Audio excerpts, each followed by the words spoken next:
From the top of the world's most profitable car makers to a tarnished reputation, what happened to Toyota's way? Suppose that you have reached the heights in your career. You have put in a lot of effort over the years to touch the perfection, and now you have amassed an unbelievable fortune and power. However, all of a sudden, an overwhelming number of people are warning you that you are going the wrong route. Should you pay attention to what they have to say, or should you stick to the strategies that have always been successful for you? You're watching Tech Addicts, and we will reveal the truth about what is happening. Well, this is the difficult conundrum that Koji Sato, who is set to succeed Akio Toyoda as chief executive and president of Toyota Motor next month, is going to be faced with. It will be an existential choice for Sato to make when deciding what to do next. There is a possibility that he will choose to move on purpose, but doing so would be a mistake. Let's talk a bit in detail about what is the Toyota way first. Continuous improvement, which is sometimes referred to as Kaizen, and respect for people are the two fundamental pillars upon which the management philosophy of the organization is built. The Toyota Way is an all-encompassing manifestation of this management philosophy. In 2001, Toyota formalized its management philosophy. Nevertheless, the company has not made this paper available to the general public.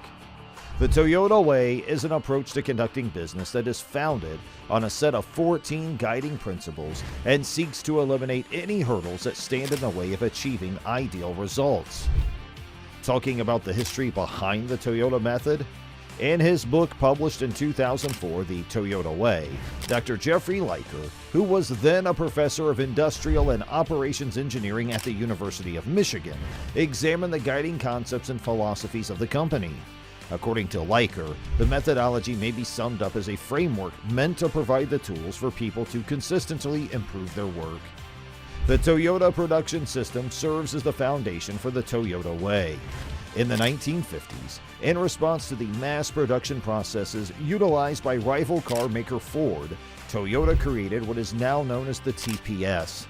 After analyzing Ford's manufacturing process, Eiji Toyoda, a member of the founding family of the Toyota Group, came to the conclusion that Toyota could not match Ford in terms of the speed and volume of its production. As a result of this, he collaborated with the industrial engineer Taiichi Ono to develop the TPS, which makes use of machines that are appropriately sized for the amount of product demand and machines that monitor themselves. Today, Toyota is widely regarded as the world's leading manufacturer of automobiles for the mass market. With 10.4 million vehicles sold in 2022 alone, the giant headquartered in Aichi has remained at the top of the international rankings for sales and earnings for 3 years running. Second place, Volkswagen, which had 8.2 million deliveries, is a significant distance behind the leader. This is because Toyota is dominating all the key markets. The previous year, Toyota came very close to surpassing General Motors in terms of overall sales in the United States. Toyota has never before enjoyed such a high market share as it has in Europe. The most remarkable aspect of Toyota's success in China is the company's delivery of a record 2 million automobiles in that country. Even though it had only sold 3,844 electric vehicles in the world's largest EV market, China, Toyota was able to push its way to new heights of success in the country. When it comes to the contentment of their customers, both Toyota and the luxury brand that it owns, Lexus, consistently receive high marks in customer satisfaction surveys. Thus, what's not to appreciate about it? The answer is nothing. For its performance today, Toyota received an excellent grade of A+. The Toyota of the future is the one that a lot of people are skeptical about. The playing field for the competition is being rapidly reshaped by emerging technology. Toyota has been a slacker. This is especially relevant when discussing electric automobiles. To reduce their impact on the environment, consumers all around the world are switching to electric vehicles. Over the previous 2 years, global sales of electric vehicles have increased by more than 3 times, and they are expected to surpass 10 million deliveries in 2022. Toyota, on the other hand, only sold 24,000 pure electric vehicles in 2018, making it a very insignificant player in this industry when compared to Tesla's 1.3 million sales. Toyota is only now beginning to see the significant threat that Tesla poses to its business. This week, several unnamed Toyota executives spoke to the trade newspaper Automotive News about the company's disassembly of a Tesla SUV on a component-by-component basis. One said, after removing the exterior of the Model Y, what was revealed was a true artistic masterpiece. It's unbelievable. As the most successful automaker in the world, Toyota should have at least one electric vehicle that is head and shoulders above the rest of the pitch. Yet, with its most prominent electric option, Toyota has once again let customers down. Underwhelming, said automotive editor John Velker. In terms of driving range, the digital experience, and acceleration, I can think of at least 4 other electric vehicles that I would recommend to friends before Toyota's all-electric SUV, the BZ4X. Customers looking to purchase automobiles desire an infotainment system that is user-friendly and entertaining. Regrettably, the navigation and entertainment software offered by Toyota is among the most cumbersome available in the business. Toyota is several years behind Tesla on infotainment and really, on the whole, the end-to-end digital experience, said Dan Gittleman, a veteran automotive infotainment executive who is now the chief executive of cybersecurity company Optum. The term innovator's dilemma was coined by Clayton Christensen, a professor at Harvard University, in his book of the same name, which was published in 1997. Akio Toyoda, Koji Sato, and the other members of the management team are currently dealing with this issue. It is tough for businesses that have mastered an innovation to let go of the technology that has been tried and tested to be profitable. The hybrid engine that can be found in the Toyota Prius, as well as in other cars, is Toyota's golden goose. Toyota has been placing a significant amount of its bets on hybrid engines continuing to dominate the worldwide market through the year 2030. It was completely unprepared for the skyrocketing demand for electric vehicles and the intense competition from Tesla. The reluctance shown by Toyota is natural.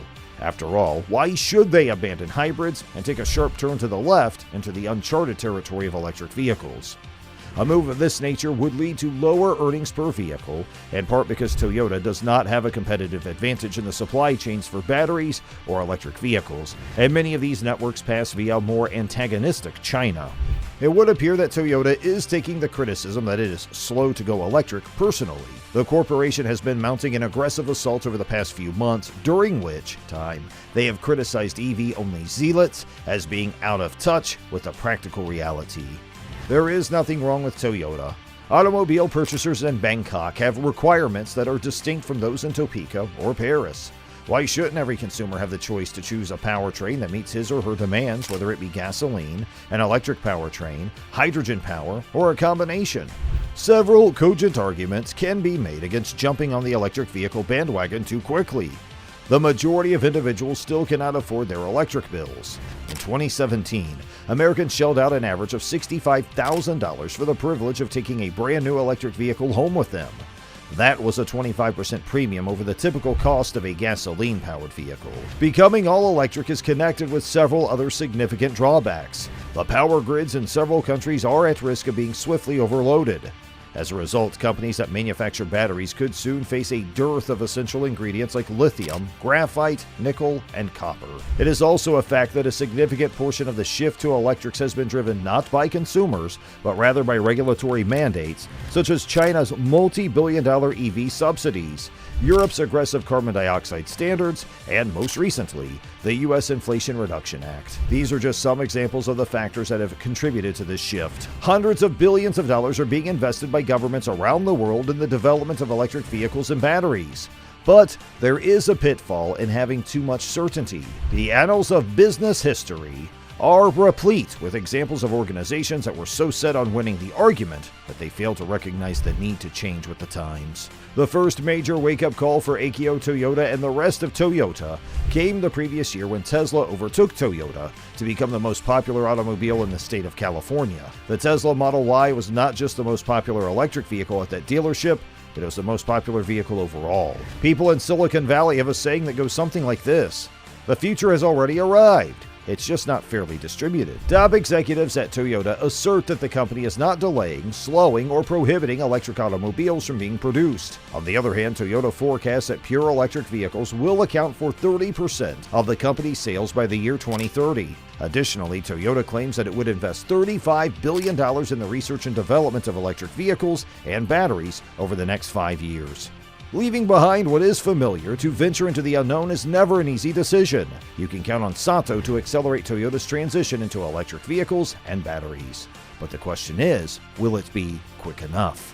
Moving forward, that's all for the video today. We'll be right back with more. Don't forget to hit the like button and subscribe to our channel, and thanks for watching.